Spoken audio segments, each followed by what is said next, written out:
1절 저희가 함께 읽겠습니다. 시작. 그러므로 형제들이여 내가 하나님의 자비하심으로 여러분에게 권합니다. 여러분의 몸을 하나님께서 기뻐하시는 거룩한 산 제물로 드리십시오. 이것이 여러분이 드릴 영적 예배입니다.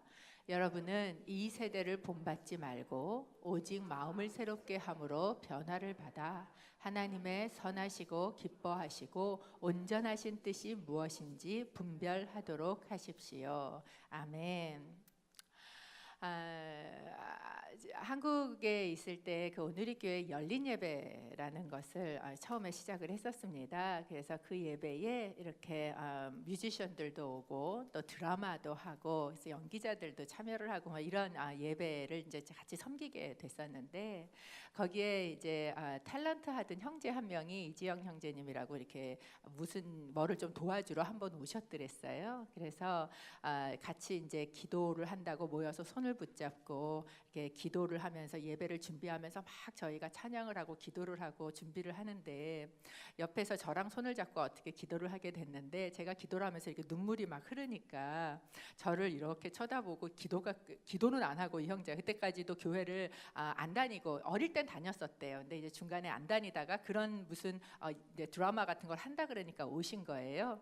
그래서 제가 우니까 기도는 안 하고 옆에서 저를 계속 이렇게 쳐다보더니 기도가 끝난 다음에 그 형제가 했던 첫 번째 말이 뭐냐 하면 연기력이 아주 좋으시네요. 그러는 거예요. 어떻게 이렇게 금방 눈물이 뚜루룩 흘러내리면서 연기를 되게 잘한다. 이분은 이제 그 연기를 하는 사람이니까 그런 생각이 들었던 것 같습니다. 여러분 우리가 하나님 앞에 예배하고 주님 앞에 찬송을 하고 또 기도를 하면서 눈물을 흘리고 하는 것이 연기가 될 수 있습니까? 그런데 여러분 연기가 되기도 합니다. 그것이 어쩌면 제가 그 형제의 말이 그때는 잊혀졌는데 그 뒤에 이렇게 한 번씩 생각이 나요.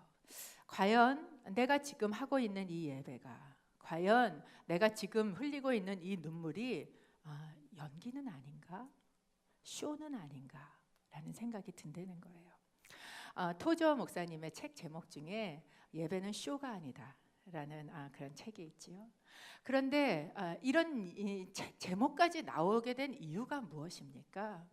너무나 많이 예배가 쇼처럼 되어버려서 그것은 이 무대에서 드려지는 그런 쇼적인 의미뿐만 아니라 앉아서 드리고 있는 우리조차도 이 예배가 그저 하나의 쇼고 하나의 연기고 그리고 조명이 꺼지고 그리고 화면이 없어지고 그러고 나면 아무것도 없었다는 듯이 그저 똑같은 일상으로 돌아가는 여러분 만약에 그런 예배라면 그것은 연기고 그것은 쇼다라는 것입니다.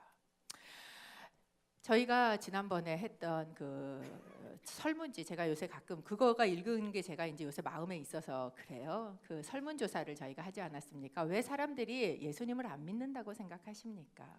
라는 질문에 첫 번째 제일 많이 응답한 게 뭐였냐면 크리스찬들에게 실망을 해서가 첫 번째 대답이었습니다. 그런 것 같아요. 내 옆집 사는 여자가 우리 앞집 사는 여자가 보니까 말도 너무 거칠게 하고 막 쳐다보면 애를 막 윽박 지르고 소리 지르고 그리고 또 굉장히 이기적이고 그 막 이렇게 입에 담지 못할 그런 말들도 막 하고 그런데 교회 왔더니 그 여자가 있어요. 그러면 여러분 그 사람을 보고 내가 정말 예수를 믿어야 되겠다라는 마음이 들겠느냐 하는 것이지요. 그렇다면 여러분 우리가 지금 로마서의 말씀을 쭉 11장까지 나누고 이제 12장을 시작하면서 사도 바울도 어쩌면 그 이야기를 합니다. 구원을 받았는데 우리가 받은 구원으로 크리스찬이라는 이름으로 불려지는데 그렇다면 우리는 어떻게 살아야 할 것인가 하는 것이 이제 사도 바울이 관심을 가지고 또한 우리도 관심을 가져야 되는 너무나 반쪽짜리 믿음만 가지고 살아서 나머지 반쪽을 다 희생해버린 그런 우리에게 주고 있는 메시지가 바로 이제 12장부터 이 뒷부분에 해당되는 이야기들입니다. 그래서 저희가 오늘 읽은 12장 1절에서 2절은 여러분도 암송하시는 분 많이 있으실 거예요. 잘 아는 말씀입니다. 이 말씀은 대한민국의 국민교육 헌장이 있듯이 크리스찬의 삶의 헌장입니다. 그래서 이 이야기를 여러분이 이제 저희 말씀을 12장 이 뒷부분을 나누면서 항상 시작점으로 기억하고 계셔야 되는 말씀이지요. 우리 1절 함께 읽어보겠습니다. 시작. 그러므로 형제들이여 내가 하나님의 자비하심으로 여러분에게 권합니다. 여러분의 몸을 하나님께서 기뻐하시는 거룩한 산 제물로 드리십시오. 이것이 여러분이 드릴 영적 예배입니다. 12장을 시작하면서 사도 바울은 그러므로라는 접속사로 시작을 합니다. 이 그러므로라는 말은 앞에 있는 이야기를 다 포함하고 있는, 그래서 결론적으로 이렇습니다라고 이야기하는 것이죠. 이 앞에 1장에서부터 11장까지 있었던 이야기를 근거로 할 때 내가 여러분에게 지금 하고 싶은 것은 무엇이냐? 내가 여러분을 권면합니다라고 이야기를 하고 있습니다. 여러분, 이 권합니다라는 말은 파라클레오라는 헬라어입니다. 그런데 이 단어가 정확하게 무슨 단어냐 하면 성령님하고 동일한 단어예요. 그래서 성령님이 파라클레오를 하고 있는 분이에요. 무엇입니까? 옆에서 위로하고, 옆에서 격려하고, 옆에서 권면하고, 도와주고 하는 분이 바로 성령님입니다. 그래서 저희가 이 1장에서부터 11장을 말씀을 듣고 또한 그것이 내 삶에 들어와서 구원을 받은 사람이라면 어떤 모습이 우리 안에 나타나게 되는가? 성령님하고 굉장히 비슷한 모습이 나타나게 된다. 어떤 것을 이야기를 할 때도, 어떤 것을 권할 때도 이 사람이 하는 방법은, 스타일은 어떤 것이에요? 성령님 같은 스타일이에요. 그래서 우리 안에 그 성령님 같은 스타일이 나타나야 된다고 생각을 합니다. 어제 제가 어느 분을 한번 만났어요. 그분이 몇 년 전에 남편을 먼저 보내고 굉장히 아직까지도 그게 이렇게 잘 회복이 안 되는 그런 과정 가운데 계시는데, 어제 좀 만나서 오랜 시간 이야기도 쭉 듣고 같이 이제 하는 시간을 가지는데 그분이 그러시는 거예요. 어디를 갔더니 이제 자기처럼 또 이렇게 남편을 보내신 그 분이 자기가 막 이제 마음이 그렇다 이런 얘기를 했더니 나는 석 달 만에 다 해결했어. 그거 왜 이렇게 오래 질질 끌어? 이러면서 이렇게 얘기를 하셨다는 거예요. 그래서 이제 그러고 나니까 거기도 별로 좀 그래요. 막 이러면서 이제 이야기를 하시는데, 물론 그럴 수 있죠. 사람의 성향이나 기질이나 또는 믿음의 분량에 따라서 어떤 사람은 좀 빨리 털 수도 있고 어떤 사람은 그렇지 않은 사람도 있는데, 그렇지 못할 때 우리가 그 사람에게 권하는 모습은 어때야 하는가? 사도 바울은 그것이 성령님 같은 모습이어야 된다. 너 이래야 돼 라는 게 것보다 그를 잘 위로하고 격려하면서 권하는 모습이어야 된다라는 것을 저희에게 보여주고 있습니다. 그런데 사도 바울이 이렇게 권면하고 있는 근거가 있어요. 그게 뭐냐면 하나님의 자비하심으로 여러분을 권면합니다 라고 이야기를 해요. 이 이야기를 하고 있는 사도 바울의 논리적인 근거는 하나님의 자비하심입니다. 사실 1장에서부터 11장까지 사도 바울이 이야기한 하나님의 의와 의를 얻는 구원의 문제, 그것을 하나로 압축을 하면요, 그 안에는 하나님의 자비하심이 들어있어요. 그렇지 않습니까? 여러분, 우리는 우리의 방법으로 하나님의 의에 도달할 수 없도록 완전히 실패한 인생들입니다. 그것을 이야기했어요. 그리고 우리가 그것을 동의하면서 여기에 왔습니다.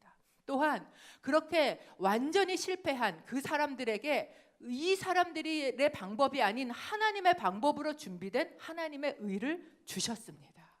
그것은 하나님의 자비하심으로 우리에게 이루어진 일이에요. 뿐만 아니라 이 구원이 무엇이에요? 유대인뿐만 아니라 이방인에게까지 가도록 하나님이 하셨던 방법이 9장에서부터 11장까지 이야기하지 않았습니까? 하나님의 비밀 계획이 있었어요.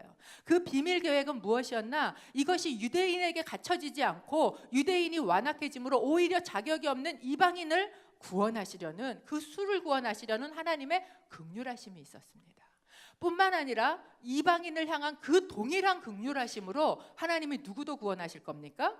유대인도 구원하실 것이다 라는 것이, 그래서 이 9장부터 11장까지는요 특별히 이 자비 또는 긍휼이라는 말로 번역이 되어 있는 이 동일한 단어가 10번이나 등장을 합니다. 즉 하나님의 구원의 근거는 무엇이었어요? 자비였어요. 하나님이 우리에게 구원을 주신 그 모든 하나님의 행동의 동의는 무엇이었느냐? 그것은 바로 하나님의 긍휼이었다는 것입니다.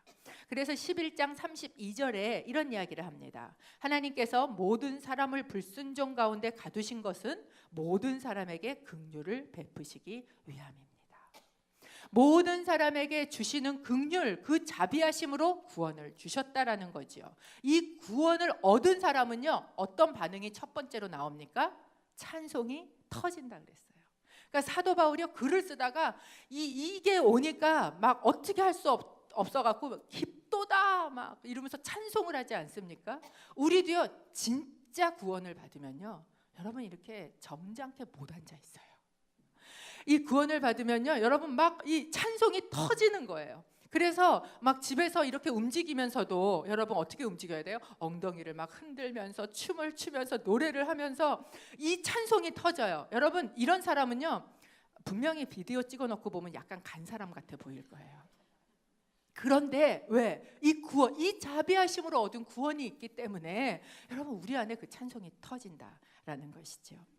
이 찬송이 터지고요 예배하게 됩니다. 그렇다면 우리가 드리는 예배는 어떤 예배여야 합니까? 그 예배는요 성경은 우리에게 이렇게 얘기합니다. 하나님이 찾으시는 예배는 영과 진리로 신령과 진정으로 드리는 예배다라고 이야기를 해요.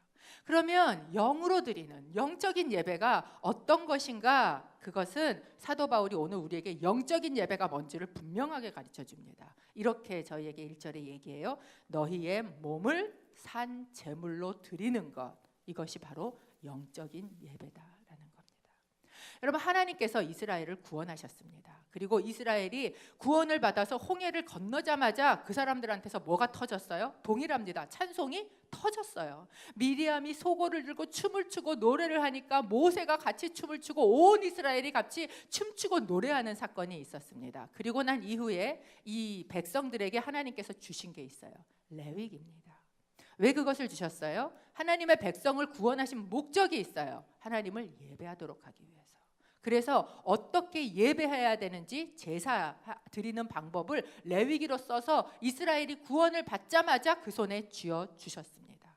그렇기 때문에 여러분 우리가 구원을 받았으면 찬송이 터지면서 그 다음에 뭐를 해야 돼요? 예배를 드려야 돼요. 그런데 이 예배하는 법은 하나님의 법으로 드립니다. 하나님이 어떻게 예배하는지를 아주, 여러분은 레위기를 그렇게 싫어하시지만 하나님은 너무 중요했어요. 그래서 저희가 우리 레위기도 나누지 않았습니까? 이 레위기의 방법대로 하라라고 이야기했어요. 그러면 우리 이 사도 바울이 우리에게 주고 있는 이 영적 예배의 가이드라인은 무엇인가? 우리의 몸을 산 제물로 드리는 것이다라는 겁니다. 여러분 모든 제사에는 사실 제물이 필요합니다. 레위기에 봐도 저희가 봤지만 양을 드리던 아니면 소를 드리던 아니면 뭐 형편이 안 되면 비둘기라도 사서 드리던 이 제물이 필요하지 않습니까? 이게 이스라엘 백성에만 그런 건 아니었어요. 모든 이 세상에 드리는 모든 제사에는 사실 제물이 필요합니다. 한국도 보면은 이 제사를 지내면요 꼭 뭐가 필요해요? 이 제물이 필요해요. 그래서 뭐 갖다 놓습니까? 돼지 머리 갖다 놓잖아요. 그래서 더 좋은 걸로 해야 이게 이제 좋은 제물이 되니까 막 돼지 머리도요. 그냥 돼지 머리보다 웃고 죽은 돼지 머리가 그래서 어디 뭐 갔더니 이렇게 쫙 진짜 돼지 머리로 이렇게 쫙 논 데가 있더라고요. 근데 다 하나같이 웃고 있어요. 어떻게 그렇게 죽였는지 모르겠는데 하여간 얘는 왜 어쩌다 이렇게 죽으면서 웃었나, 간지럼을 태우면서 죽었나.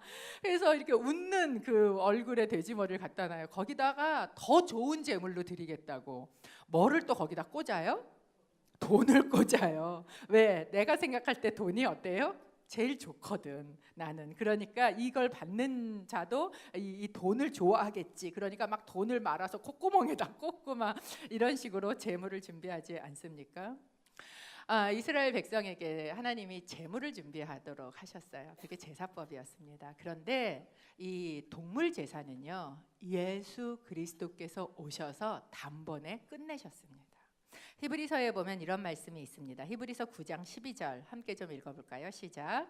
염소와 송아지의 피로 하지 아니하고 오직 자기의 피로 영원한 속죄를 이루사 단번에 성소에 들어가셨느니라. 이제는 예수 그리스도의 피로 드려진 제사로 인해서 염소나 송아지나 양의 피로 더 이상 제사를 지내지 않는다라는 것이에요. 만약에 그렇다면 그 제사가 아니라면 우리가 드려야 되는 그런 제사는, 우리가 드려야 되는 영적인 예배는 도대체 어떤 것인가? 너희 몸을 제물로 드린다. 사실 이 이야기는 당시에 로마인들에게는요 굉장히 충격적인 말입니다.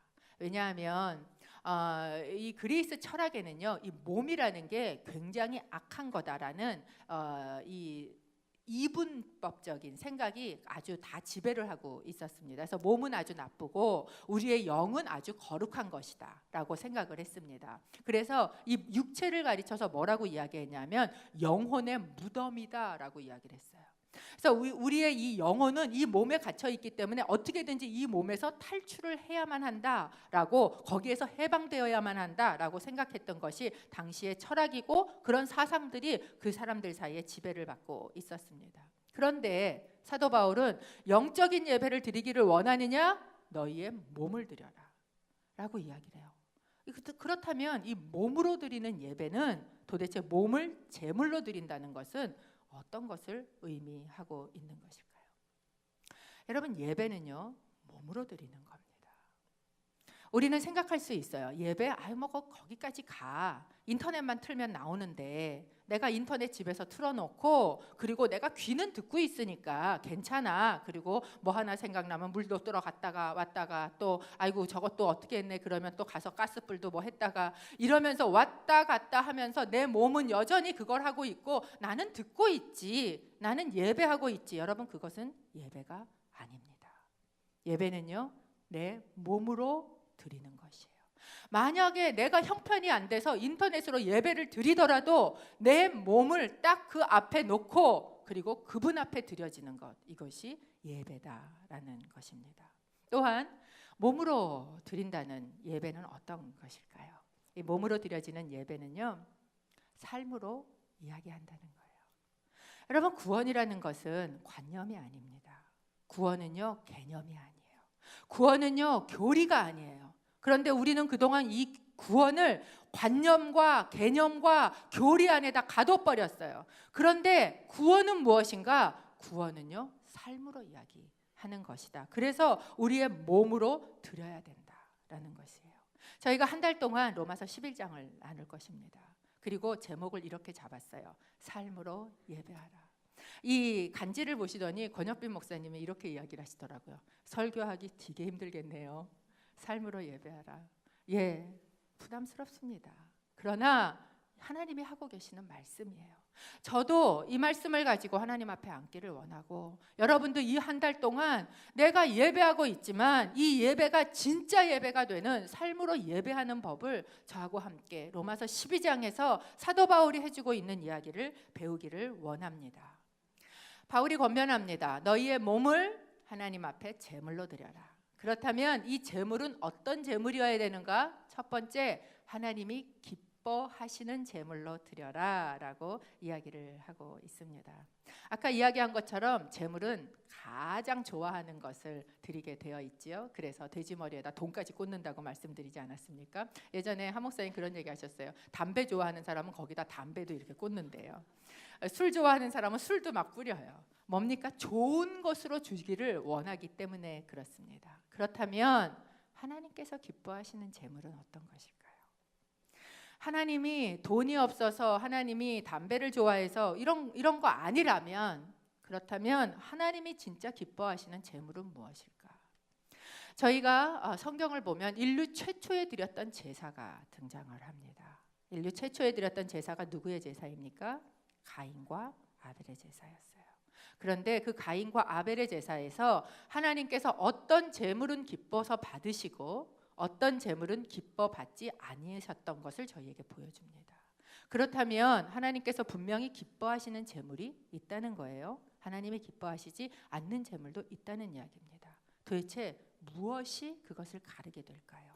창세기 4장 4절에서 5절 함께 읽어보겠습니다. 시작. 아벨은 자기 양떼의 첫 새끼들과 양떼의 기름을 제물로 가져왔습니다. 여호와께서 아벨과 그의 제물은 인정하셨으나 가인과 그의 제물은 인정하지 않으셨습니다. 가인은 몹시 화가 나서 고개를 떨구었습니다. 두 사람 다 제물을 들고 나왔습니다. 그런데 하나님이 한 사람의 제물은 받았고 한 사람의 제물은 받지 않았습니다. 왜? 제물이 잘못됐습니까?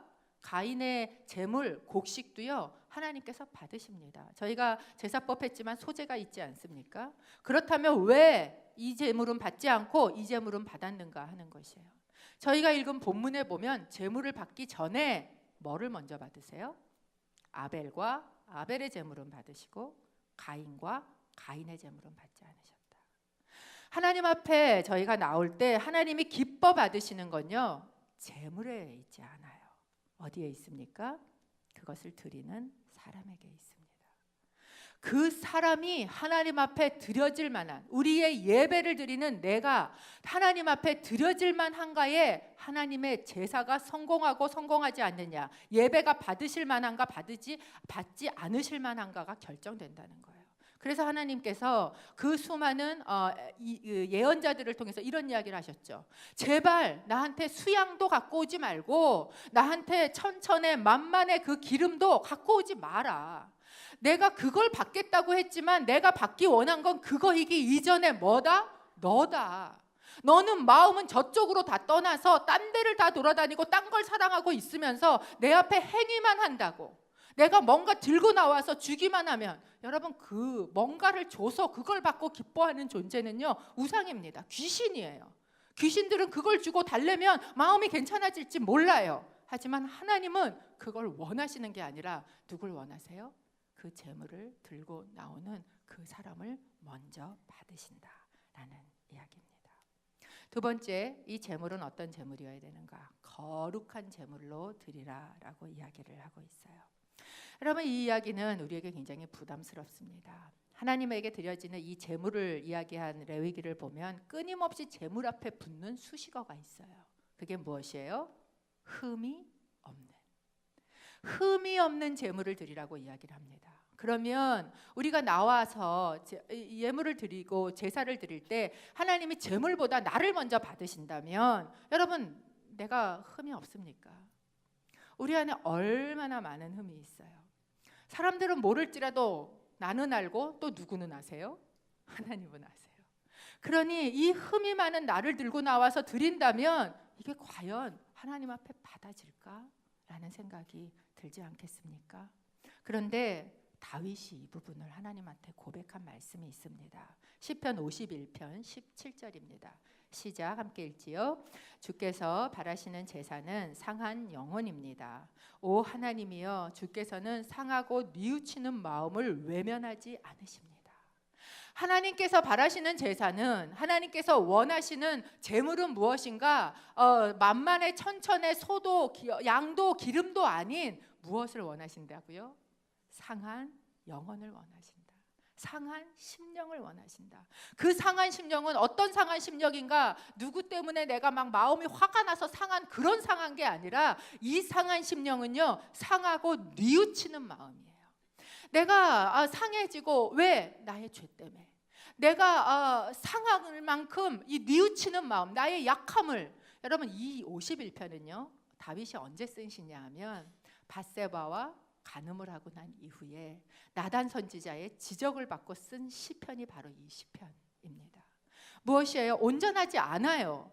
흠이 있어요. 그럼에도 불구하고 하나님이 흠이 없다고, 내가 흠향할 만한 아름다운 향기라고 받으시는 그 제물은 무엇이냐? 나의 더러움을 뭐 하고 있는 거예요? 고백하면서 나오는 거. 나의 더러움을 주님 앞에 회개하면서 나오는 그 심령을 하나님이 보실 때는 뭐라 그래요? 거룩하다라고 이야기하신다라는 거예요. 제가 예전에 이 레위기를 큐티할 때 저는 참 많이 은혜를 받았었습니다. 그때 제가 성가대를 했었는데 이 뒤편에 쭉 서서 이제 성가대를 하면서 앞에 서 있는데 레위기를 큐티하면서 하나님께서는 흠이 없는 제물을 받으시는데 나와서서 나를 좀 받으시라고 하려고 보니까 오늘 아까 우리 찬양했죠. 나를 받으소서, 나를 받으소서. 찬양을 하는데 이게 아무래도 제가 드릴 자신이 없는 거예요. 그래서 찬양을 못 부르고 저 성가대 뒤에 자리 서서 울고 서 있었어요. 제가 하나님, 나는 이렇게 흠이 많은데 하나님 앞에 드리지 못하겠고, 난 다리도 절고 나는 눈도 잘못됐고 나는 더럽고 막 하나님 앞에 이제 그러면서 이렇게 드리고 있을 때 하나님 저한테 주셨던 그 마음이 뭐였냐면, 제물이 번제단 위에 올려질 때에는 그게 흠이 없는 거니 흠이 있는 거니 이렇게 물어보시는 거예요. 제가 생각을 했어요. 끌고 올 때는 분명히 흠이 없었어요. 그런데 이 제물이요 번제단에 드려지기 전에는 이 죄 지은 사람의 죄를 다 그 사람에게 전가를 합니다. 그래서 이 제물이 죽어져서 번제단 위에 올려질 때에는요, 이 사람의 허물을 다 뭐 하고 있어요? 다 짊어지고 있어요. 그래서 그 제물은요 사실은 더러운 제물이에요. 그래서 그 더러운 제물을 하나님께서 불을 내려서 그것을 태우실 때 그때 그 향기가 어때요? 하나님이 흠향할 만한 향기로운 제사다라고 하나님 말씀하셔요. 계속해서 반복해서 그러시면서 저에게 그때 주셨던 마음은 뭐였냐면, 나는 네가 더러운 죄를 가지고 하나님 앞에 그걸 내놓고 그것을 배를 갈라서 잘라서 그 앞에서 놀 때, 내가 태울 때 나는 너무 좋다는 거예요. 내가 그 죄를 씻기고 그 죄를 제거할 때 그것은 나에게 너무나 향기로운 향기고 그것은 내가 너무 기뻐하는 제사다라는 말씀을 주셨던 것이 기억납니다. 여러분, 우리는 주님 앞에 나갈 수 없어요. 그런데 흠이 없는 예수 그리스도가 있기 때문에 그것을 의지해서 저희가 나가는 겁니다. 그리고 그 위에 나의 흠과 나의 약함이 다 엎어지는 거예요. 그것을 태우실 때 하나님께서 기뻐 받으시는 거룩한 제물이 된다라는 것입니다. 세 번째, 이 제물의 특징은요, 산 제물입니다. 여러분, 이 산 제물이라는 말은요 사실 말이 안 되는 말입니다. 왜냐하면 제물은 죽어야 제물이에요.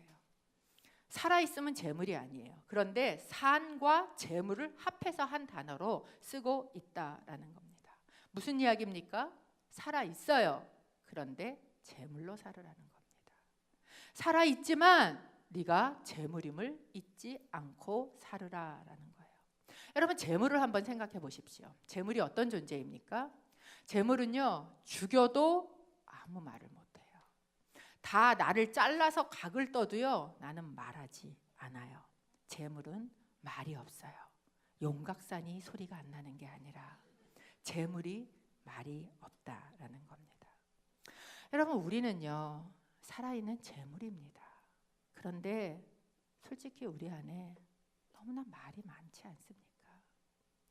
이번 사순절 기간을 지나면서 제가 예전에는 사순절 기간에 이렇게 하루씩 해서 금식을 하다 이제 이 고난 주간 때 가서 이렇게 금식을 하고 이런 식으로 금식을 했었어요. 그러다가 어느 날은 하나님 앞에 내가 진짜 좋아하는 거를 금식해 봐야지, 그게 뭐지? 라고 하나님한테 물었을 때 커피 그러셨어요. 제가 커피를 진짜 좋아하거든요. 그래서 그 다음부터는 제가 커피를 금식하기 시작을 했어요. 그러면서 맨날 부활절을 세요. 언제나 부활절이 오나. 그래서 왜 주님의 부활을 그렇게 기다리나 그랬더니 그날 되면 커피 마실 수 있어서 열심히 세면서 부활절을 기다렸던. 근데 이번 사순절을 맞으면서 제가 하나님 앞에 앉아서 이렇게 기도를 했어요. 하나님, 제가 뭐를 좀 금식을 하면 좋을까요? 그리고 기도를 하는데 하나님께서 말 그러시는 거예요. 말. 그러면서 제가 이번 사순절 기간에 하나님이 저한테 말을 금식하기를 원하시는구나 라는 것이 이렇게 들어왔습니다. 사실 저는 이렇게 말을 하면서 이게 제 직임을 해야 되는 사람이지 않습니까? 그리고 목사가 뭐라고 와서 이렇게 좀 얘기해요 그러는데 입을 탁 다물고 있으면 시험 들고 가시지 않으시겠어요? 참 하기가 쉽지 않더라고요. 그래서 어느 시간을 지금 이렇게 조금 오전 시간 이런 식으로 정해놓고 제가 되도록이면 좀 말을 이렇게 금식을 해야 되겠다라고 생각하고, 또 그래서 여러분 중에 저한테 말을 시켰는데 제가 그냥 웃기만 하고 지나가면 이해하십시오. 금식하고 있구나. 그런데 제가 이 말을 금식을 하면서 요새 조금 느껴지는 게 뭐냐면, 말을 금식을 하니까요 상대적으로 기도가 늘어요. 제 속에서. 내가 말을 많이 하는 동안 그만큼 기도하지 않았구나 라는 것을 느끼게 됩니다. 여러분, 재물이 누굽니까? 말이 없어요, 재물은. 그래서 우리 안에 이 말도 정말 재물처럼 사라지는 일들이 일어나기를 바랍니다. 또한 이 재물은 어떤 존재인가? 자기 죄 때문에 죽지 않습니다. 재물은요, 다른 사람의 죄가 전가돼서 그래서 죽는 희생물이에요. 우리에게 너는 산 재물로 살아라 라고 이야기할 때는 우리에게 희생하라는 이야기예요. 여러분, 현대사회가 왜 이렇게 외롭습니까? 희생하는 사람이 없어요. 현대사회가 왜 이렇게 시끄럽습니까? 누구도 희생이 되지 않으려 그래요. 그러면서 이렇게 얘기합니다. 왜 내가 희생물이 돼야 돼? 이것이 우리 속에서 나오는 거예요.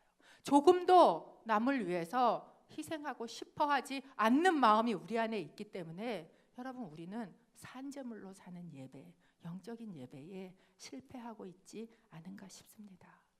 우리의 헌신은요, 마치 샐러드바 같아요. 가서 내가 입맛에 맞고 내가 원하고 내가 순종하고 헌신하고 싶은 거는 픽업을 해요. 그런데 그렇지 않은 건 뭐 합니까? 패스합니다. 그것이 우리의 헌신이에요. 근데 재물은 그렇지 않아요. 재물은 100% 드려지는 거예요. 다 잘라서 그 앞에 올려서 몽땅 태우는 것, 이것을 재물이라고 이야기하고 있는 것이죠.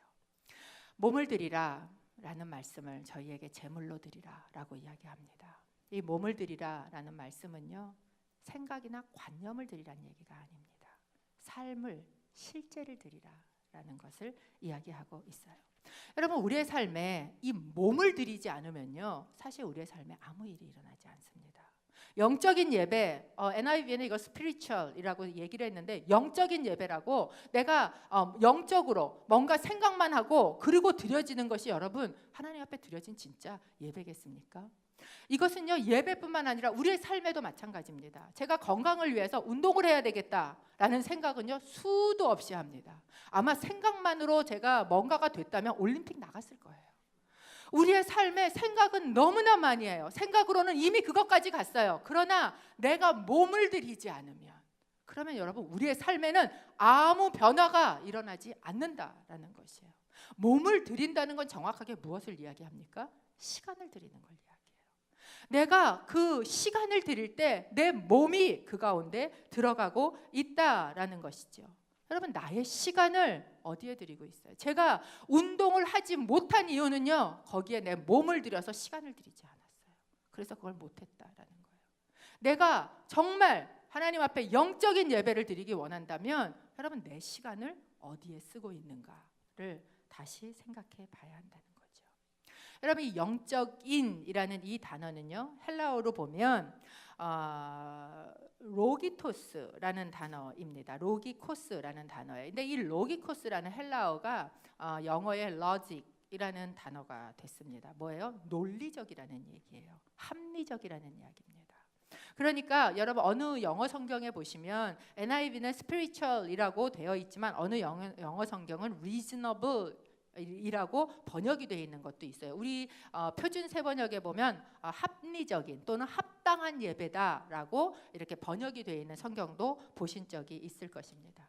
여러분, 이 몸으로 드리는 예배, 이 예배가 영적인 예배일 뿐만 아니라 동시에 어떤 예배라는 거예요? 합리적인 예배라는 거예요. 여러분, 우리가 합리라고 이야기할 때는 어떤 것이 합리적입니까? 내가 A를 줬으면 A보다 그 이상의 것을 얻을 때 합리적이야 라고 우리가 이야기하지 않습니까?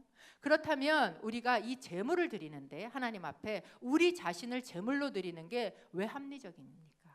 어떻게 이것이 논리적이 됩니까? 어떻게 이것이 합당한 것이 됩니까? 이 합당하다는 말이 하나님한테 너는 아무것도 아니고 하나님은 진짜 중요하니까 너를 완전히 죽여서 제물로 하나님한테 다 드려, 너는 다 희생해 라고 이야기하는 것입니까? 우리 안엔 그런 생각이 있어요. 그래서 하나님 앞에 전적으로 헌신을 하는 것, 하나님 앞에 100%를 드리는 것에 대해서 우리가 주저하는 이유가 무엇이에요? 내가 하나님한테 제물로 내 주권을, 내 생각을, 내 권리를 100% 포기하고 죽이면 죽겠습니다 라고 이야기하면 진짜 죽일까 봐. 그게 우리 안에 있어요.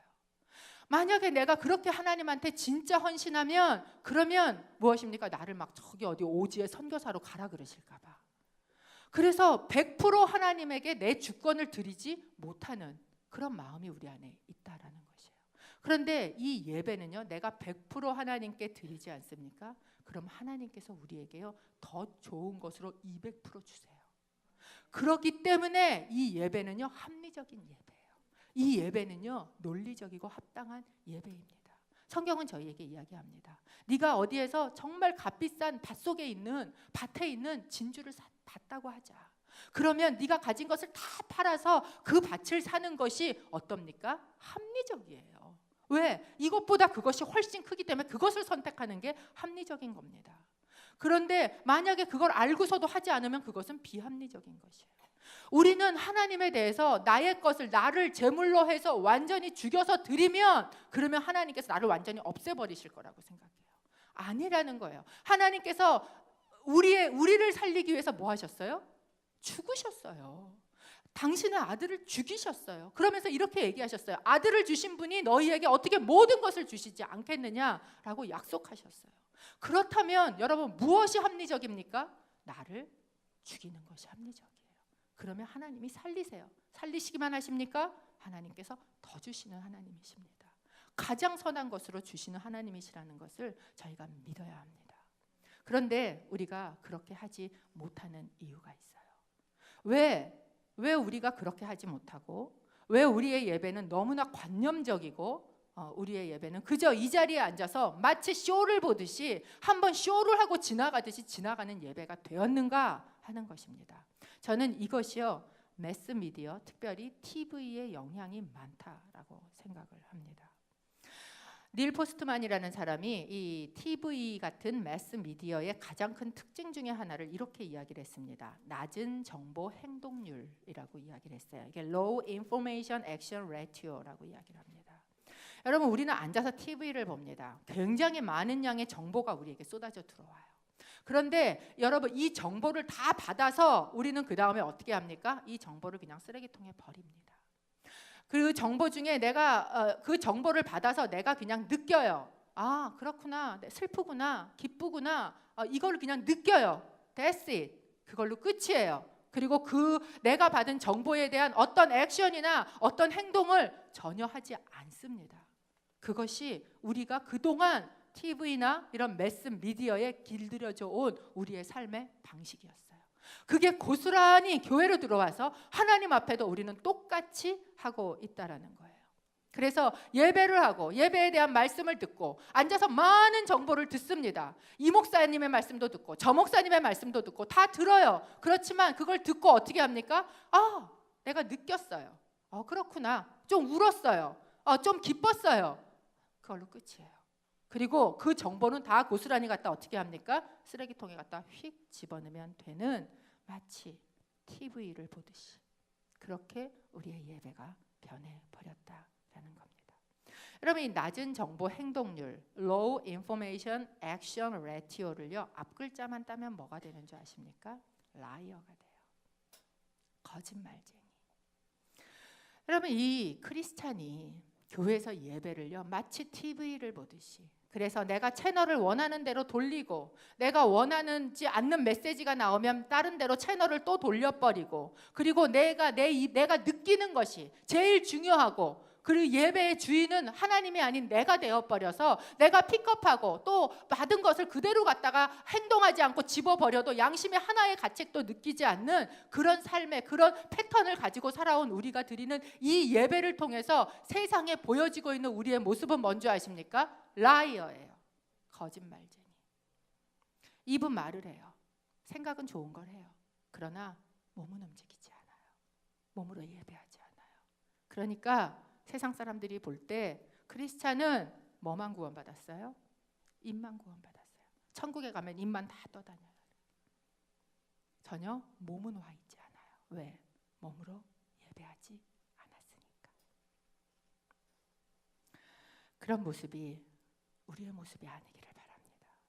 정말 몸으로 예배하는 그런 몸으로 산제물을 드리는 그런 크리스찬이 되기를 간절히 소원합니다. 아멘.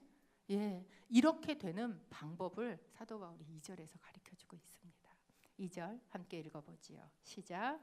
여러분은 이 세대를 본받지 말고 오직 마음을 새롭게 함으로 변화를 받아 하나님의 선하시고 기뻐하시고 온전하신 뜻이 무엇인지 분별하도록 하십시오.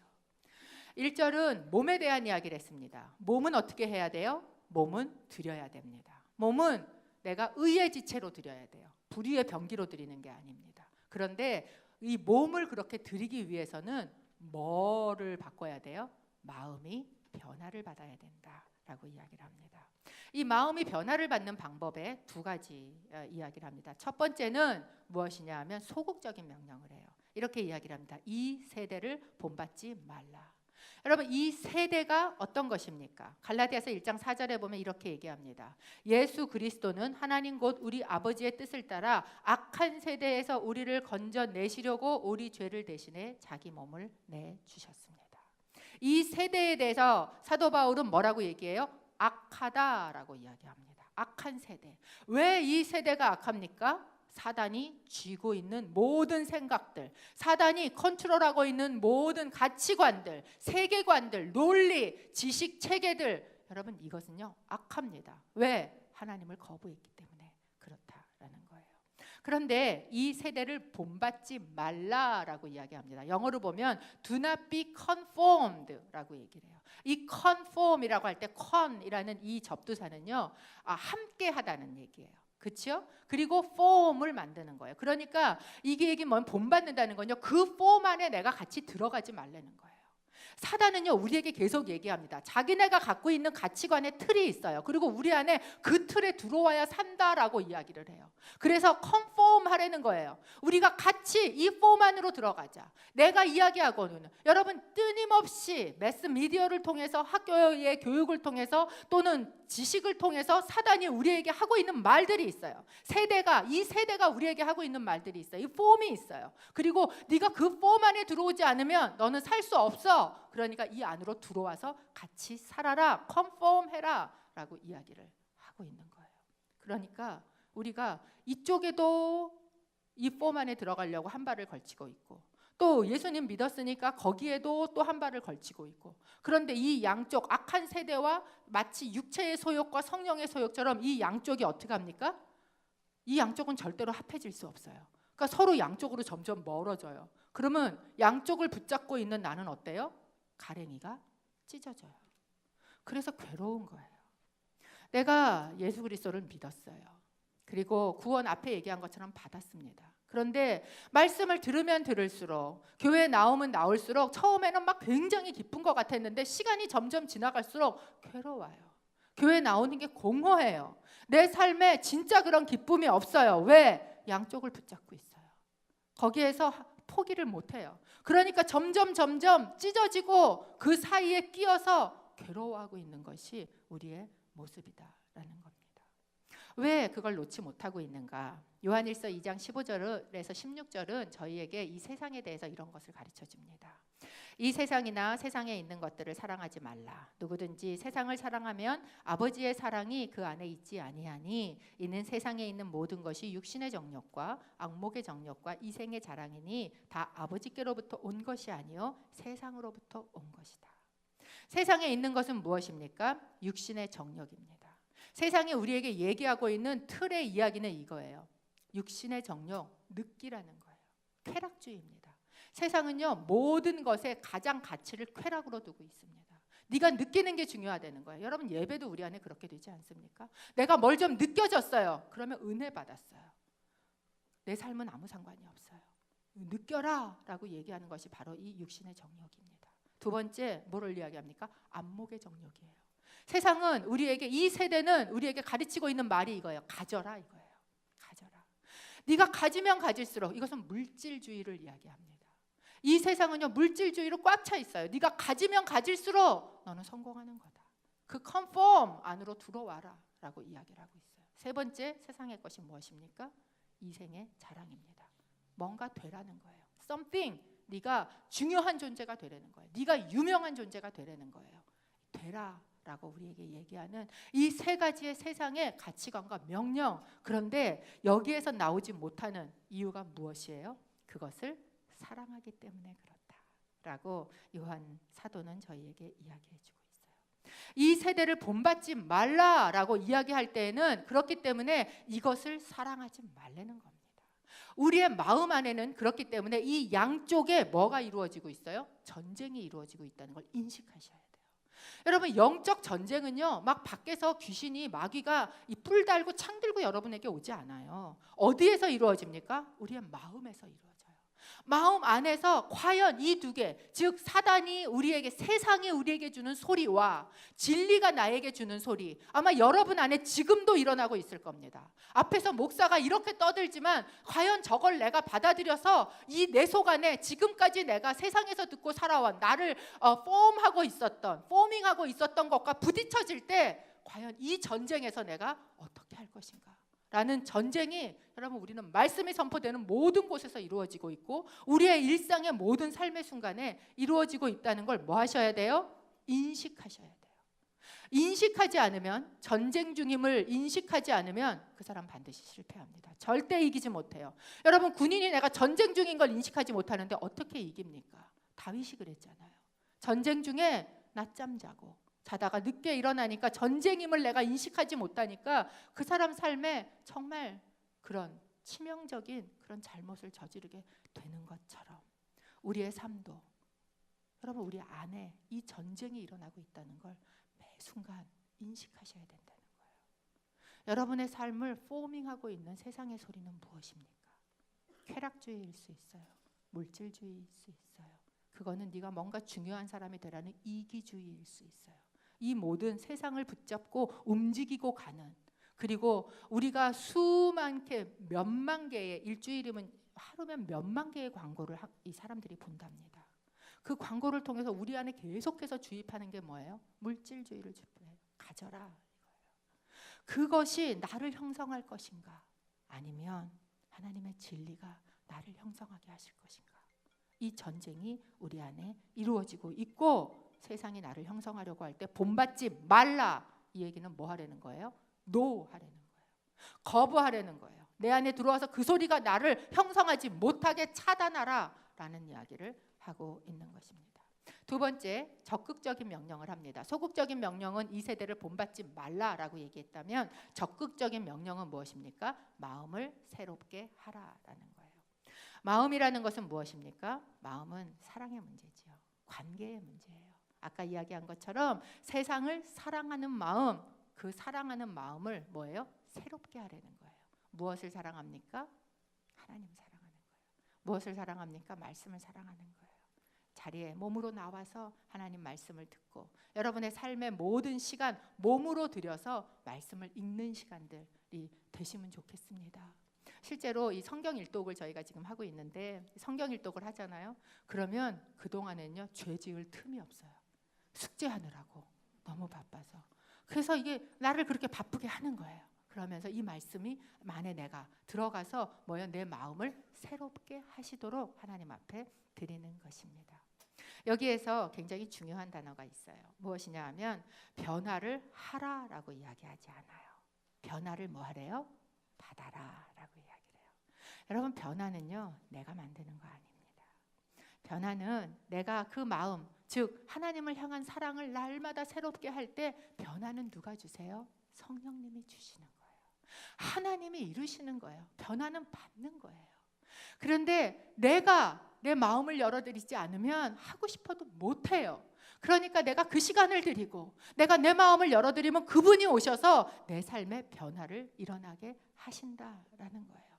내가 사랑할 수 없는 것 같았는데 말씀을 붙들고 기도하며 갈 때 어느 날 보니까 내가 사랑하고 있는 거예요. 내가 그 사람을 붙들고 씨름하고 있었던 그 시간, 내가 변해보려고 애를 쓸 때 안 됐는데 어느 날 하나님, 이 상하고 통해하는 마음 재물처럼 입을 닫고 내가 하나님, 내가 못하네요. 주님 앞에 놓고 내가 주님 앞에 더 주를 사랑하고 나갈 때 어느 날 보면 또 그 사람을 내가 사랑하고 왔구나 라는 것을 보게 되는 것 아니겠습니까? 이렇게 바뀌어라, 변화를 받아라 라는 이 단어가 transform이라는 단어입니다. 아까 conform 하지 말라고 얘기했죠. conform 하는 대신에 transform 해라. 이 변화는 이 transform이란 단어는요, 변형이 되다예요. 형태가 변하는 겁니다. 그래서 이 단어가 어디서 쓰였냐면 예수님께서 변화산에 올라가셨을 때 예수님이 희어지시면서 변화되셨다라고 얘기하는 그 단어가 이 변형입니다. 이 트랜스폼을 가장 잘 설명하고 있는 단어가 뭐냐면 번데기가 그 안에서 나비가 나오는 거예요. 여러분, 우리가 예수를 믿고 변화된다는 건요, 호박에다가 줄 긋는 그런 거 아니에요. 완전히 형태가 바뀌는 거예요. 우리가 그저 예수를 믿고 변화된다는 건 조금 치장하고 귀걸이 목걸이 걸고 조금 더 예뻐졌네 이런 모습이 아니에요. 완전히 변화된다라는 거예요. 이 변화를 누가 주신다는 겁니까? 하나님이 주신다는 거예요. 여러분, 하나님은 우리에게 이 변화를 주시기를 원하십니다. 그리고 그 앞에 마음을 새롭게 하며 그분 앞에 나가는 자에게 변화를 주실 줄로 믿습니다. 왜 그래요? 왜? 이 변화를 통해서 이루어질 하나님의 뜻이 있기 때문에 그래요. 변화를 받아 하나님의 무엇을 분별합니까?